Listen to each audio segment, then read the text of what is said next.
a bad habit that annoys you when you see it in other people? Lying. Lying? Why does lying bother you so much? Because I feel like some people tell you what you want to hear instead of not what you're supposed to hear. So they lie to you. And so, for example, they lie to you because, well, they have no other thing to say. How do you mean that? So, like, for example, like, I mean, pretty much, I'm pretty sure everyone has had a personal experience where, I mean, either their parents or friends have lied to them, but it bothers them because, like, oh, like, I want this person to tell me the truth, but they always end up telling me a lie. So then you get frustrated, and then you start, like, you're like, you know what, like, this isn't the person I want to talk to, and so when I see him, I get annoyed, or, you know. What kind of a lie would they tell you? Give me an example. I get what you're like, the category that they're lying to you by telling you something that you want to hear, not what you need to hear.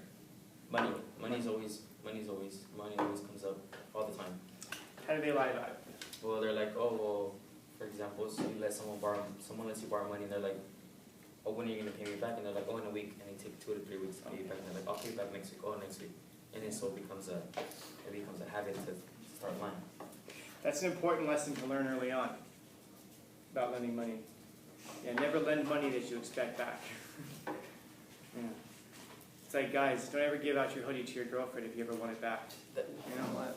So it's a lesson that you can learn no other way. There are things like that I wonder how many of us actually believe it when someone says, I'll pay you back in a week. I wonder how many of us are like, oh, okay. Or how many of us in the back of our minds are thinking like, you're not going to. And it's a weird thing. It's like money is that thing that when you lend it out, it doesn't come back. If you lend out even like a pencil, that usually comes back. You know, when it's something that's pretty insignificant, that seems to come back all the time. But for some reason, money is the thing that seems to not come back. And so it's worthwhile considering if people need to borrow money, if the lack of money is really the problem, or if there's something else going on. That's the real problem, and that money is just a symptom of that problem. If that makes sense. Yeah. Maybe they have like different motives, or like they're withholding information from you because like they don't value as much as like that information or whatever they're lying to you about. Mm.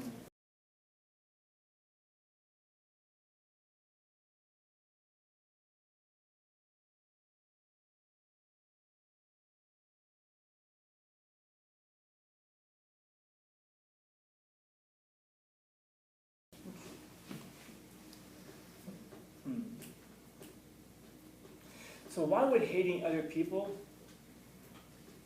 mean loving ourselves less? Because it sounds like what we're suggesting is that if you hate other people, it's because you love yourself less.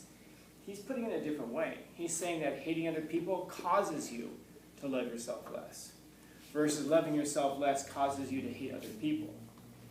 Do you follow the difference? So when we say something like, you say you're somebody and you hate this other person because why? Is it? What? So maybe you hate them because they're taller than you. Okay. And that's because there's something inside of you that it's an insecurity. It causes you to feel bad about yourself because you're insecure. What else might we hate about this person? Give me one more example. His face. What's that? His face. His face. And what's wrong with their face? It's punchable. It's punchable, okay? And so there's something that makes you angry with that person's face because there's just, and you meet those people, man. Sometimes someone's just got a really punchable face, you know? Now, this is our typical way of thinking about it because that means that this actually reflects something of us. Now, what he's getting at here is that when you hate this thing here, when you hate this thing here, it causes you to hate that thing over there. In other words, you don't hate them because they're tall, but because they're tall, it causes you to hate yourself. You follow? It's subtle, but it's an important thing. I think the way that I was describing it before was, you'll see bumper stickers that'll say things like Biden 2024, and then you see Trump 2024. Have you guys seen bumper stickers that say things like giant meteorite 2024? Like in other words, they're like cheering, like saying, oh God, I hope a meteor hits us. You've seen those Instagram posts where people will have like a dog doing something cute, and then they'll say, we don't deserve dogs. Dogs are so much better than humans. You'll see these kinds of posts all the time. What's happening there is that we're degrading humanity. It's like, man, I hope an asteroid just wipes us all out. Do you really? Yeah, because people suck, man. Okay, if you hate people, though, if you hate people, that causes you, from what Cleaver's saying here, that causes you, therefore, to hate yourself. Of course it does. Because if you really genuinely believe humans don't deserve dogs, are you not a human? So then, therefore, you don't deserve a dog either.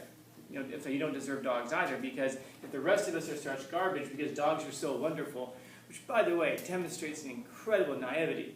You ever seen dogs in the wild before, wild dogs? That is not your pug, man. The dogs that exist in the wild, and I'm not even just talking about wolves, I'm talking about just wild dogs. Over in Australia, they have these dingoes. They're wild dogs, and they just run around and they just attack people and kill stuff. They take down, and they take down cattle, and they're not nice things. It's just like, and you guys have like a cat, house cat, and they're all like probably morbidly obese. They tend to get that way a lot of times, and they're very cuddly and they're soft. You wake up and they're next to you. You ever tried taking a hold of a wild cat before? Yeah, those things like feral cats, those things will shred your arm. I know that because the 2 cats I have, they came to live with me. I genuinely mean that. The year that we were on quarantine, I'd have my camera rolling, and behind me there was a window, and there was like a wall. And these little kittens would walk across that walkway. I have no idea where they came from. But one day I opened the door, and they came inside, and they stuck around. And they had a brother who wasn't so congenial, so we caught him and brought him inside. And that guy shredded my arms for weeks. And finally I was just like, man, go live outside. Because he would sleep in the sink in my bathroom. He wouldn't come out of there. And I'd go in there just to use the bathroom, and then this little tiny thing would just sit there. I'm just trying to pee, dude. I found myself going over to the bathtub to wash my hands in the bathtub because I don't want to move the cat because he would scratch me up. And so finally one day I threw a towel over him and picked him up and took him outside, and he was happy. His mom was their mom was still out there, so he hung out with his mom. I still fed them every day until all of a sudden he disappeared because I live near a canyon, and canyons have coyotes. So that cat learned something, and he could learn no other way. My other 2 cats, they're still inside. They're all fat and happy, and they love life, and every morning they get loveys, and they get fed, and they get water, and I play with them. And then their brother's gone and dead. Good for him. But that's because he learned something that couldn't be learned any other way, which is that a coyote will kill you. And by the way, their mom's gone too now. So I'm imagining the same thing happened to them as that happened to her.